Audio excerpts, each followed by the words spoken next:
사실 주일 예배에는 제가 시리즈 설교를 해본 적이 없습니다. 그런데 이번 주까지 한 3주에 걸쳐서 그리스도의 구원 이야기, 하나님의 구원 이야기, 또 성령의 구원 이야기 이런 제목으로 설교를 하게 됐습니다.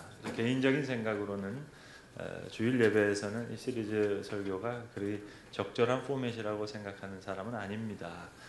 오히려 수요 예배나 이런 시간에 하는 것이 좋겠다 생각하는데 그저 제 나름대로는 복음의 풍성한 뜻을 좀 구원의 풍성한 이야기를 여러분과 나누고 싶었습니다. 무궁무진한 복음의 이야기를 우리 성도들이 다소 편협하게 이해하시는 것이 늘 평상시에 안타깝게 생각해 보았습니다. 그래서 제 나름대로는 복음의 이 풍성한 이야기를 그리스도의 구원 이야기, 하나님의 구원 이야기, 성령의 구원 이야기로 이렇게 풀어본 것입니다. 그래서 오늘 이 설교를 이렇게 딱 떼어서 이해하시기보다는 좀 이어서 말씀을 듣고 생각하시면 복음에 대한 좀 더 총체적인 풍성한 이해를 갖게 되실 것이라 그렇게 소망하는 바입니다. 웨일즈 지방에 부흥운동이 일어났을 때 그 가장 은혜를 받았던 것은 당나귀였다 하는 이야기가 있습니다. 아마 당나귀가 많은 사람들에게 그저 천대를 받았던 것 같습니다. 특별히 웨일즈 지방은 광산이 많아서 채탄을 하게 되면 그 석탄을 당나귀가 끌게 됐는데 광부들이 화가 나면은 이 당나귀를 걷어찼다는 거예요. 동네북처럼 그저 하나의 그 화를 나면 동네 분풀이하는 그런 분풀이 대상이 된 겁니다. 그런데 웨일즈에 부흥이 일어나게 되고 이 광부들이 은혜를 받다 보니까 이제 은혜 받은 후에 당나귀를 끌어안고 내가 잘못했다고 나를 용서해 달라고 그렇게 하는 통에 당나귀가 가장 큰 은혜를 받았다 하는 그런 이야기입니다. 여러분 우리가 은혜 받은 삶을 살게 되면 자신이 은혜 받는 것은 물론이거니와 우리 주변이 큰 덕을 봅니다. 여러분 우리가 예수 믿은 것 때문에 우리 주변이 덕을 보고 있습니까? 성령께서 새 창조의 영으로, 새 질서의 영으로, 새로운 거룩한 변화의 영으로 우리와 함께 하느냐 그것을 알 수 있는 바로미터가 바로 여기에 있습니다. 로마서 8장에는 격찬론이 있습니다.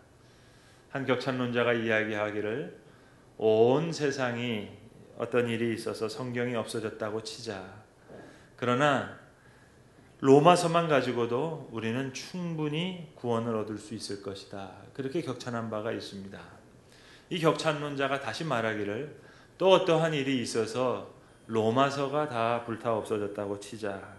그러나 로마서가 다 없어져도 로마서 8장만 있으면 우리는 구원받을 것이다. 그렇게 로마서 8장을 격찬했습니다. 이것이 로마서 8장입니다. 로마서 8장을 얼핏 보면 예정론이 담겨 있는 것처럼 보입니다. 모든 것이 협력하여 선을 이룬다는 선택받은 자의 이야기가 있습니다. 그러나 로마서 8장은 내용적으로는 성령에 대한 이야기로 가득 차 있습니다. 그래서 로마서 8장에는 두 개의 별명이 붙어 있는데 하나가 바로 예정장이라고 하는 별명이고 또 다른 하나의 별명이 성령장이라고 하는 별명입니다. 로마서 8장에는 성령이라는 이야기가 20번 넘게 나옵니다. 또 특별히 성령을 하나님의 영으로 그리스도의 영으로 설명합니다. 이런 표현까지 다 합하면 20번이 훨씬 넘습니다. 로마서 8장은 성령장임이 분명합니다. 로마서 8장은 우리가 구원받은 우리의 구원 이야기를 두 가지 방법으로 설명합니다. 하나는 법률적인 관계로 그것을 설명하는 것이고 또 다른 하나가 성령 안에서 그 구원을 설명하는 것입니다. 전자가 성령의 능력을 이야기하는 것이라면 후자는 성령의 인격을 이야기하는 것입니다. 이 두 가지 분류가 한 정점에서 만나는 것이 바로 이 로마서 8장입니다. 그래서 로마서 8장 1절은 이렇게 시작됩니다. 우리가 매주일 참회 기도 후에 사죄의 선언으로 선포하는 말씀입니다. 그러므로 주 예수 그리스도 안에 있는 자에게는 결코 정죄함이 없으리라. 무죄 선언입니다. 법률적으로 성령의 능력을 이야기하는 겁니다. 2절에서도 이어서 말씀하시기를 그리스도 예수 안에 있는 생명의 성령의 법이 죄와 사망의 법에서 너를 해방하였느니라. 생명의 성령의 법적인 개념으로 그 능력을 설명합니다. 이러한 법률적인 성령의 능력으로 이야기를 시작해서 이제 로마서 8장은 이제 인격으로서의 성령의 이야기, 그 성령의 구원 이야기를 풍성하게 풀어냅니다. 이것이 로마서 8장이 우리에게 전해주고 있는 성령의 구원 이야기입니다. 여러분, 성령이 누굽니까? 성령이 무엇입니까?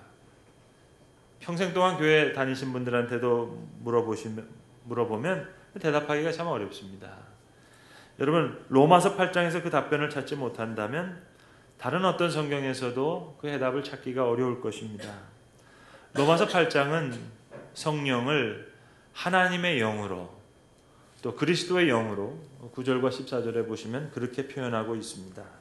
성령을 하나님의 영, 그리스도의 영, 하나님의 현존을 얘기하는 겁니다. 그리스도의 현존을 얘기합니다. 능력이며 동시에 인격입니다. 성령은 오순절 마가의 다락방에서 처음 생긴 것이 아닙니다. 창세기 1장에서부터 천지 창조를 하실 때 하나님과 함께 천지를 창조하신 하나님의 영입니다. 하나님께서 우리의 형상을 따라 사람을 만들자 하고 진흙으로 사람을 만드시고 코에 생기를 불어넣으셨습니다. 루하, 하나님의 영, 인간의 생명, 힘입니다. 그러니까 피조물은 그 시작부터 하나님의 영과 하나님의 말씀으로 시작되었습니다. 그러니까 성령은 태초부터 하나님과 함께 계셨어요. 태초에 천지를 창조하실 때 그 창조의 역사에 함께 계셨고, 구약의 역사 가운데도 구원의 수행자로 하나님의 영을 사람들에게 입혀주십니다. 예언자들에게, 또 여러 선지자들에게, 사사들에게. 그래서 하나님의 구원자의 수행자 역할을 하게 합니다. 그러니까 성령은 하나님의 백성의 삶의 힘이었습니다. 능력이에요. 성령은 믿음의 능력으로도 나타나고 자유의 능력으로도 나타나고 진리의 능력으로 나타나고 때로는 지혜의 능력으로 또 사랑의 능력으로 위로와 소망의 능력으로 그렇게 능력으로 나타납니다. 창조적인 능력이에요. 태초부터 성부 성자 하나님과 함께 세상을 창조하셨고 타락한 세상 속에서도 하나님의 영을 입혀주셔서 하나님의 백성이 힘이 되게 하셨고 이렇게 그리스도 안에서 시작한 새로운 창조를 완성시키는 하나님의 구원사를 수행하는 창조적인 능력, 이것이 성령입니다. 그러나 성령은 동시에 새로운 창조의 역사를 수행하는 능력에 불과한 것이 아니라 동시에 인격이십니다. 그래서 성경은 성령에 대해서 이야기할 때 여러 가지로 말씀하세요. 인격으로 말씀하세요. 그래서 성경은 성령이 말씀하신다 그렇게 얘기도 하시고, 오늘 본문에 보시는 대로 사람의 연약함을 도우신다, 우리를 위해서 친히 간구하신다, 어떤 구절에 보시면 우리를 가르치신다, 또 성령이 일꾼을 선택하시기도 하고 인도하시기도 하고 위로하십니다. 또 어떤 구절에서는 때로 성령이 근심하신다 하는 표현도 나옵니다. 그러니까 다 인격이라는 얘기죠. 그분이 인격이기 때문에 우리는 그분을 높여야 합니다. 그분을 높인다는 게 뭐겠습니까? 그분에게 묻고 그분을 따르고 그분을 의존하는 거예요. 하나님의 영, 하나님의 현존이에요. 그리스도의 영이에요. 지금 그리스도가 나와 함께하는 그의 현존입니다. 그러니까 과거에 이 땅에 오신 예수 그리스도가 지금도 우리를 찾아오세요. 어떻게 해요? 성령 안에서. 성령으로 인해 과거의 그리스도가 현재의 그리스도가 됩니다. 오신 분이 오늘 오시는 분으로 역사합니다. 자, 과거에 우리를 예수 그리스도 안에서 찾아오신 그 하나님이 이제는 또 미래에 오실 분으로 초월하여서 계십니다. 성령 안에서. 그러니까 성령 안에서 과거의 하나님이 미래의 하나님이 됩니다. 뿐만 아니에요. 하나님은 현재 성령과 함께 우리를 찾아오셔서 과거에 이 땅에 오신 예수 그리스도를 만나게 하세요. 그러니까 현재의 하나님이 과거의 하나님이 되기도 합니다. 오시는 분이 곧 오신 분이에요. 성령 안에서. 그러니까 현재 성령과 함께 오시는 하나님은 또다시 미래에 오실 하나님으로 초월하여 계셔서 과거의 하나님이 현재의 하나님이 되고 현재의 하나님이 미래의 하나님이 되는 이 모든 일이 가능한 것이 바로 성령 안에서, 성령이 하나님의 영이고 성령이 그리스도의 영이기 때문에, 그리스도의 영이로 그리스도의 현존이 오늘 나와 함께 하시고, 하나님의 영이시기 때문에 하나님의 현존이 오늘 내 삶에 있는 일, 이 모든 것이 가능한 것이 성령의 역사 때문입니다. 우리는 성부, 성자, 성령의 하나님을 믿습니다. 삼위일체 하나님을 믿습니다. 그런데 성령 하나님에 대해서 너무 무지해요. 비교해보면 너무 모릅니다. 창조주 하나님, 성부 하나님 비교적 잘 알아요. 구원자 예수 그리스도, 성자 하나님에 대해서도 비교적 잘 알아요. 그런데 성령의 이 무궁무진한 새 창조의 역사, 새 질서의 역사, 새로운 거룩한 변화의 역사를 너무 간과해 왔어요. 성부, 성자, 성령은 오늘도 우리와 함께 일하십니다. 우리가 오늘 기도할 때도요, 하나님 아버지께 기도해요. 중보자 되신 예수님의 이름으로 기도해요. 그러나 동시에 그 모든 기도를 가능케 하시는 분이 성령이세요. 성령께서 우리의 마음을 감동시키시고 우리로 바르게 기도하시고 간절한 가운데 기도하게도 하시고, 고로 우리는 성령을 찾아야 하고 그분을 의존해야 되고 그분께 순종해야 되고 성령을 따라야 합니다. 어찌 보면 우리 믿음의 가장 역동적인 활동의 키를 갖고 계시는 분이 성령이세요. 오늘 본문에도 우리의 연약함을 그분이 직접 도우신다 했습니다. 그것도 말할 수 없는 탄식으로 우리를 위해 친히 간구해 주시는 그 성령님. 그 성령님이 인격적이신 분이기 때문에 높여야 돼요. 우리 심령에 내주하셔서 우리와 가장 가까이 많은 구원의 영역을 감당하시는 분, 실제로 감당하시는 분이 성령님이십니다. 이 삼위일체 하나님을 가장 전통적으로 오래 설명했던 방식이 있습니다. 조직신학적인 용어를 가지고는 좀 어려운 말을 사용하는데요. 말이 어렵지 여러분, 내용이 어려운 게 아닙니다. 이미 제가 다 설명드린 내용입니다. 이 조직신학적으로는 삼위일체를 설명할 때 점유와 순환이라는 말을 씁니다. 점유와 순환, 말은 어려운 것 같은데요. 여러분 내용은 쉬워요. 잘 들어보세요. 성부, 성자, 성령이 따로 계신 것이 아닙니다. 태초에 하나님께서 천지를 창조하실 때 성부, 성자, 성령께서 함께 역사를 행하셨습니다. 자, 우리의 형상대로 사람을 창조하자 함께 계셨어요. 그러나 창조는 성부 하나님이 주도적으로 점유하시는 영역이에요. 우리가 창조주 하나님 그렇게 얘기하지 창조주 예수님 그렇게 얘기하지는 않습니다. 그러니까 창조의 영역은 하나님께서 점유하시는 부분이에요. 이게 삼위일체를 설명하는 점유와 순환이라는 이야기입니다. 자, 예수님께서 십자가에 달려 구원의 역사를 이루실 때 하나님과 성령님이 함께 계셨어요. 아버지 하나님께 내어주셨고요. 또 성령도 그 아픔에 동참하셨어요. 그러나 구원의 사역은 성자 하나님께서 점유하시는 거예요. 그러니까 창조주 하나님 그렇게 얘기하지 창조주 예수님 얘기하지 않는 것처럼 구원자 예수 그리스도 이렇게 표현하지 구원자 하나님이라고 표현하지는 않습니다. 이것이 삼위일체 점유와 순환입니다. 그렇다면 우리의 영과 혼과 몸을 새롭게 창조하시는, 종말에 가서 저 새하늘과 새 땅에 우리의 몸이 새롭게 변화될 것이니까 그 종말까지 이어지는 그 엄청난 사역, 새로운 창조, 거룩한 변화, 새 질서의 역사, 성부, 성자, 성령이 함께 하시지만 이 영역은 성령이 점유하시는 부분이에요. 성령께서 이렇게 새로운 창조와 거룩한 변화의 영역을 점유하시는데 이것이 우리와 밀접한 관계를 갖습니다. 자, 성령이 우리 안에 거하시기에 우리가 성령의 전이 됩니다. 그러나 우리가 성령의 전이라고 해서 우리가 신적 존재로 변하는 것이 아니에요. 우리가 성령 안에서 하나님과 사귐을 갖지만 우리는 성령 앞에 여전히 피조물로 존재합니다. 그래서 성령은 우리 안에 계시지만 우리가 늘 언제나 기다려야 할 존재로 존재하십니다. 성령이 우리 가운데 늘 능력으로 계시지만 언제나 그의 능력을 다시 간구하고 다시 기다려야 할 그러한 분으로 성령께서는 우리 안에 존재하시는 거예요. 내가 예수 믿고 30년, 40년이 지났는데, 내가 구원 얻은 것, 구원의 확신을 가진 지 30년, 40년이 지났는데 새 창조의 역사와 성화의 역사, 거룩한 변화가 이루어지지 않아요. 이유는 간단해요. 그 영역을 점유하시는 성령을 내가 무시했어요. 우리가 하나님 찬양합니다. 예수님 감사합니다.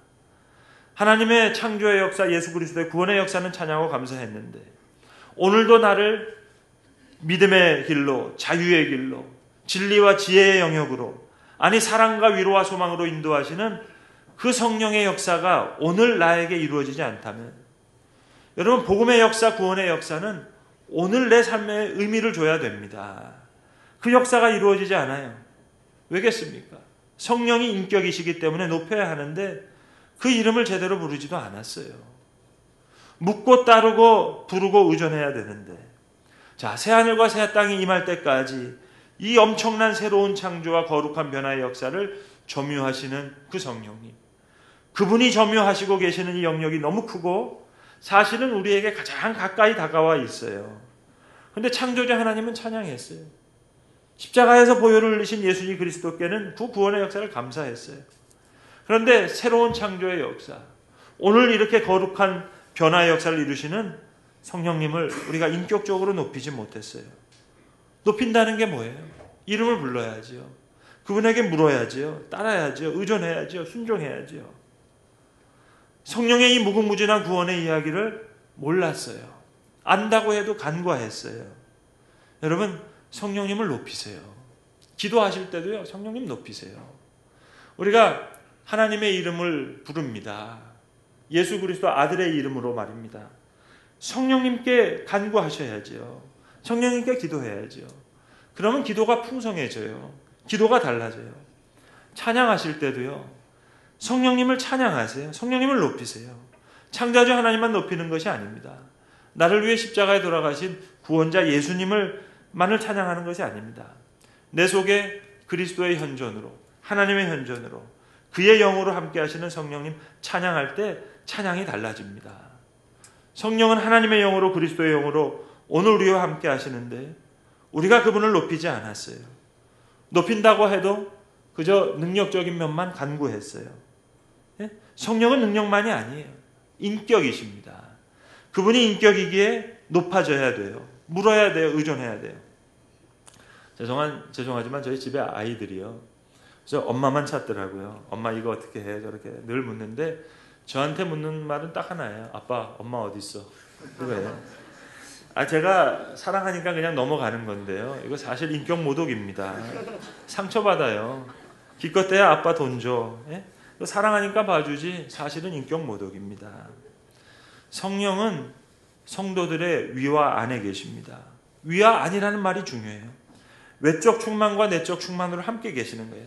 우리의 인격, 우리의 성품, 우리가 거룩하게 변화될 것뿐만 아니라 때로는 성령의 사로잡힘으로, 기름 부으심으로, 성령의 옷 입으심으로, 외적인 충만으로도 함께 하시는 거예요. 요한복음 16장 7절에 말씀하시기를, 예수님 십자가에 달려 돌아가시기 전에 마가의 다락방에서 최후의 만찬하시면서 말씀하셨습니다. 내가 너희에게 실상을 말하노니 내가 떠나가는 것이 너희에게 유익이라. 내가 떠나가지 아니하면 보혜사가 너희에게 오시지 아니할 것이요 가면 내가 그를 너희에게 보내리니. 그러니까 성령의 오심은 그리스도의 오심과 동일한 사건이에요. 내가 아버지 안에, 아버지가 내 안에, 내가 너희 안에, 너희가 내 안에. 그리스도의 영으로 성령이 함께 오심으로 이것이 가능한 겁니다. 그렇다면 이름을 바로 불러드려야죠. 여러분, 이순신 장군을 앞에 놓고 계속 홍길동이라고 불러보세요. 이건 인격 모독이죠. 무지 기분 나쁜 일입니다. 성령의 이름을 부르세요. 그분의 사역을 인정하세요. 그분이 주도적으로 점유하시는 새로운 창조와 거룩한 변화의 역사를 갈망하세요. 그때 성령의 구원의 역사가 우리 삶 속에 직접적으로 역사하는 겁니다. 창조주 하나님의 그 창조 역사를 찬양하는 것처럼, 꽃 한 송이, 풀 한 폭이, 저 나무를 보면서 우리가 창조의 하나님을 찬양하듯이 내 마음에 새 창조의 역사를 일으키시는 성령님을 찬양해야죠. 나를 위해 십자가에 달려 돌아가신 예수 그리스도의 구속의 사랑에 감사하듯이 오늘도 내 삶에 예수의 흔적을 내게 하시는 그 성령의 역사에 감사해야죠. 그래서 여러분, 성령님을 달래드려야 돼요. 왜요? 인격적이기 때문에요. 저는요, 예배 주일날 마치고요, 교인들 다 돌아가고 나서 여기서 기도합니다. 다른 기도가 아니에요. 성령님 달래드리는 기도해요. 성도들 기도할 때 보면 저 하루 종일 하나님 이름만 부르는 사람이 있어요. 네? 또 예수님 이름만 부르는 사람이 있어요. 성령님 인격이기 때문에 달래드려야 된다니까요. 성령님, 저도 우리 아이들이 저 물어볼 때 엄마 어디 있어? 그것만 물어보는데 성령님 저 마음 좀 아프셨죠? 달래드려야죠, 여러분. 창조주 하나님, 예수님의 십자가의 보혈, 그러나 오늘 무궁무진한 성령의 구원 이야기를 오늘 우리에게 요청해야 됩니다. 성령께 요청해야 돼요. 성령님 성도들의 마음속에 찾아가시고 내주하시고 풍성한 역사를 이루어주세요. 또 돌아오셔서 야 가봤더니 별로 저 환영하지 않더라. 달래드려야지요. 내가 평생 예수를 믿었는데 아직도 이 모양 이 꼴이다. 내가 정말 못난 놈이지. 그게 못난 게 아니고요, 여러분. 성령을 무시한 것이 못난 거예요. 나는 못된 짓만 하면 못된 놈이지. 그게 아니고요.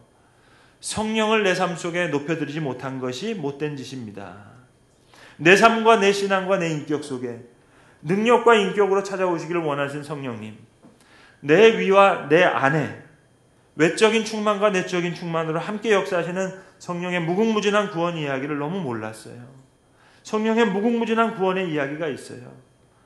그리고 이 구원의 역사는 믿는 자들의 내면적인 구원의 확신, 경건에 머무는 게 아니에요. 성령을 향유하는 게 아니에요. 성령이 그저 나의 소유가 되는 게 아닙니다. 그것이 아니라 오히려 성령은 우리를 그의 일꾼으로 만드세요. 따라서 성령 받는 일과 성령에 의해서 보냄받는 일은 분리될 수 없는 일이에요. 오늘 본문에도 모든 피조물이 탄식한다 했어요. 함께 고통을 겪고 있어요. 성령의 열매를 받고 있는 우리까지도 속으로 탄식하며 몸의 성량을 기다리고 있어요. 모두가 탄식해요. 그런데 내 심령이 먼저 새 창조와 새 질서와 성화의 역사를 경험하게 되면 저 웨일스의 광부들의 은혜를 경험하게 될 때 당나귀가 함께 은혜 받듯이 내 가정이, 내 주변이 새 창조와 새 질서의 역사를 경험하게 됩니다. 한편으로는 우리가 성령에 대해서 너무 무지했고 다른 한쪽에서는 너무 현상과 표적에만 집착했어요.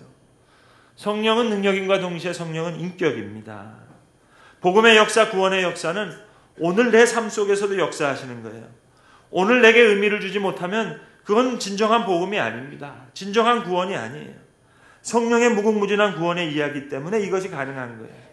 하나님의 구원의 역사가, 그리스도의 구원의 이야기가 성령의 역사 안에서 내 삶의 길을 냅니다. 자유의 길로 나를 인도하세요. 지혜의 길로 나를 인도하세요. 사랑의 길로 나를 인도하세요. 소망의 길로 나를 인도하세요. 위로하시고 용기를 주세요. 여러분, 단 몇 분만이라도 5분 아니 3분만이라도 진심으로 기도하면 성령은 이미 내 안에 거하시고 우리를 기다리시는 인격이기 때문에 성령의 역사는 일어나게 되어 있습니다. 내 삶과 내 가정과 내 자녀의 문제가 있어요? 복잡한 것 같지요? 아니요. 사실 간단한 문제예요. 성령을 만홀히 여겼어요. 오늘도 새 창조와 새 질서와 엄청난 거룩한 변화의 역사를 점유하시는 그분의 구원의 이야기를 내가 무시했어요. 너무나 큰 영역이에요. 생명으로 이끄세요. 자유로 이끄세요. 위로로 이끄세요. 예수를 몇십 년 믿었는데 내 삶에 변화가 없어요? 내가 못난 놈이 아니라 성령의 도움을 인격적으로 요청하지 않았기 때문입니다. 말할 수 없는 탄식으로 우리를 위해서 우리의 연약함을 도우신다 했는데 그러면 목사님 그냥 하면 되는 거죠. 아니요. 능력이면 그게 말이 되지만 인격이기 때문에 안 되는 거예요. 말할 수 없는 탄식으로 우리를 위해서 간구하세요. 능력이라면 그냥 이루어질 수 있지만 인격이기 때문에 우리가 구해야 돼요. 오늘 성경은 말씀합니다. 마음을 살피시는 이가 성령의 생각을 아시나니 이는 성령이 하나님의 뜻대로 성도를 위하여 간구하심이니라. 마음을 살피세요. 생각을 아세요. 이 능력과 인격을 우리가 높이고 의존하고 따르고 그 이름을 부르고 순종할 때 이 성령의 무궁무진한 구원의 이야기가 오늘 내 간증이 되고 내 찬양이 되고, 그리하여 내 삶에 그 구원의 이야기가, 복음의 이야기가 다시 쓰여지게 되는 것입니다. 기도하겠습니다. 아버지 하나님, 오늘도 하나님의 영으로, 그리스도의 영으로 우리와 함께 계셔서 새 창조와 거룩한 변화의 역사를 일으키시는 성령님 감사합니다. 나의 연약함을 친히 도우시는 그 능력, 또 나를 위해 오늘도 말할 수 없는 탄식으로 친히 간구하시는 그 성령님을 내가 인격적으로 높이며, 또 성령의 도움을 우리가 인격적으로 요청하며 간구하며 의존하며, 그 성령의 그 무궁무진한 새 창조와 새 질서와 거룩한 변화의 역사가, 그 구원의 이야기가 이제 나의 간증과 나의 찬양이 되게 하여 주시옵소서. 우리 주 예수 그리스도의 이름으로 기도합니다. 아멘.